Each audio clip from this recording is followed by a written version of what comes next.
Halo semuanya, kembali lagi bersama saya Nur Halif Rizky dan kali ini kita masih akan membahas mengenai master data, tetapi kali ini kita tidak akan mengimport datanya karena semua sudah kita lakukan di 10 video sebelumnya. Kali ini kita akan melakukan simulasi O2C atau order to cash untuk melakukan testing ya terhadap data-data yang sudah kita masukkan gitu ya.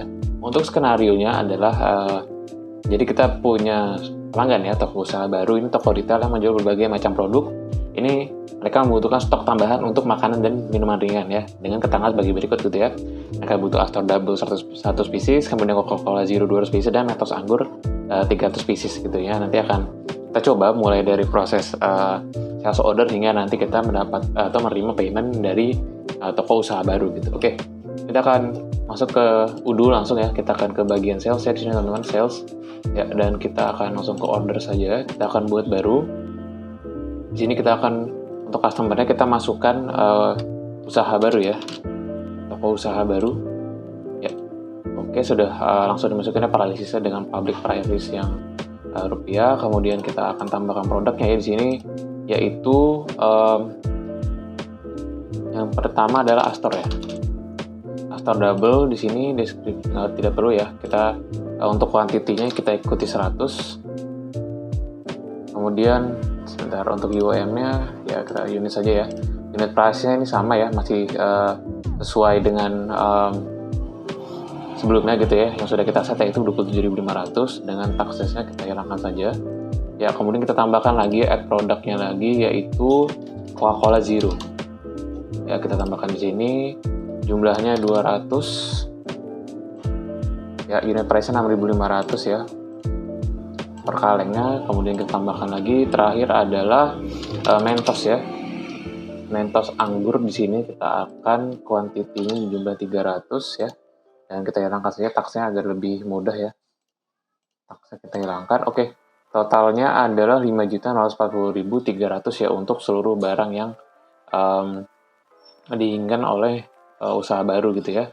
Kita akan konfirmasi terlebih dahulu ya. Untuk expiration-nya kita tidak perlu masukkan. Untuk payment terms akan kita mudahkan saja ya, immediate payment saja dari usaha baru, nanti akan immediate payment. Expiration-nya kita tidak perlu tambahkan.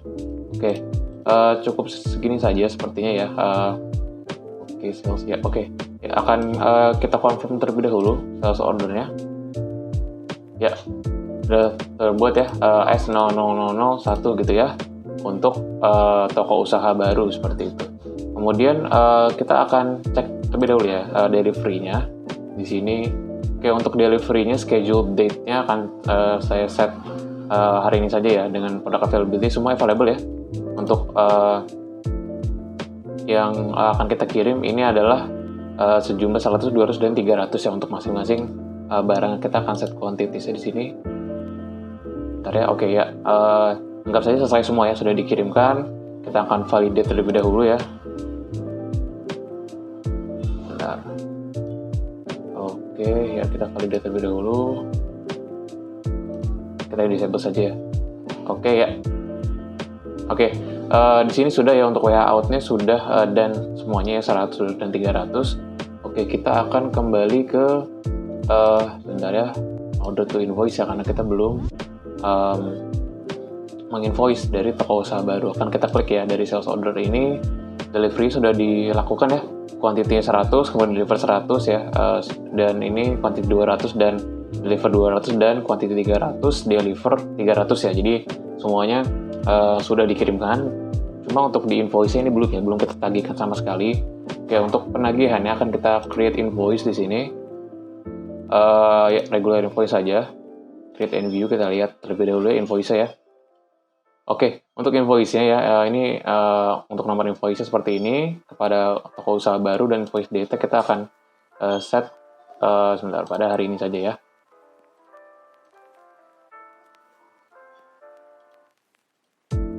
Payment terms immediate payment, jurnalnya ya kita akan set di customer invoices ya. Ya sebentar. Ya. Dalam Indonesia rupiah ya gitu ya. Untuk subtotalnya sudah dihitung ya, 5.940.300. Ini akan kita confirm. Kita cek terlebih dahulu ya, jurnal item sebentar. Oke, di sini sudah terlihat ya, di sini ada account penjualan makanan ya, untuk Astor Double dan juga Mentos. Sementara untuk Coca-Cola Zero karena produknya berupa makanan, maka untuk berupa minuman, maka akan masuk ke accountnya penjual minuman gitu ya, dengan kredit sekian gitu ya, karena belum dibayarkan, maka kita memiliki piutang usaha di sini ya, debit, yaitu sebesar 5.640.300 gitu. Karena dalam kasus ini ketika kita menagih, maka toko usaha baru itu belum membayar gitu ya. Coba akan kita confirm terlebih dahulu untuk invoice-nya. Ya, oke, sudah diposted ya untuk invoice-nya. Kemudian kita cek terlebih dahulu ya di accounting untuk di bagian jurnal ya. Kita cek kembali ya di jurnal entries ya. Oke, kita cek. Oke, untuk di jurnal entries maka akan muncul 3 ya, yaitu untuk ini adalah inventory valuation di sini gitu ya, yang berubah karena adanya barang-barang yang keluar dari warehouse gitu di sini. Oke, kita lihat kembali ya, ini aman ya, jurnal item sudah. Oke, ya ini stoknya, ini ada perubahan stok di sini, sudah terlihat di sini karena kita delivery. Oke, sekarang kita kembali ke sales terlebih dahulu ya. Kemudian untuk kita cek kembali ke invoice ya. Oke, ntar kita cek invoicingnya. Kita belum lihat ya, belum terlihat ada di payment ya. Diam bilas juga bukan di sini. Kita akan cek di invoices apakah sudah ada. Oke, di sini sudah ada invoice ya, dan payment statusnya not paid, statusnya tapi ini posted. Oke, kita akan masuk ke sini. Kemudian kita register payment ya. Anggap saja toko usaha baru ini sudah membayar, jurnal itu bank, dan payment methodnya manual gitu ya. Amountnya dan oke ya. Jurnal akan kita cek terlebih dahulu ya. Ini ada bank yang digunakan bank, kemudian jumlahnya sesuai dengan yang ditagihkan saja ya, memudahkan, dan kita akan create payment. Oke, ya di sini in payment ya, karena harus di konsolidasi terlebih dahulu ya untuk ini, tapi kurang lebih seperti itu untuk proses paymentnya. Coba kita kembali ke accounting, kemudian journal items ya, artinya sudah ada ya. Oke, ini stok interim ya, persediaan makanan. Oke ya, kita akan cek kembali di sebentar ya. Ya. Oke, ada untuk general ledger yang kita miliki sekarang gitu ya, dari persediaan makan dan segala macamnya. Jadi kita kembali ke invoices di sini, payment statusnya in payment ya, karena ini harus dikonsolidasi terlebih dahulu. Tapi kurang lebih seperti itu untuk totalnya ya. Anggap saja untuk kemudahan di sini in payment berarti sudah dibayarkan, karena kita harus selesaikan ini secara manual gitu. Oke, kurang lebih seperti itu teman-teman untuk proses simulasi O2C-nya. Kalau kita lihat di terakhir mungkin yang untuk kalau kita lihat ke bagian inventory, maka kita cek di product misalnya atau di inventory ya, maka seharusnya berkurang ya. Coba kita cek untuk misalnya Astor gitu ya. Untuk Astor nih online-nya tinggal 20 unit ya, tadinya 120. Kemudian Coca-Cola misalnya ya, di sini tinggal 226 ya.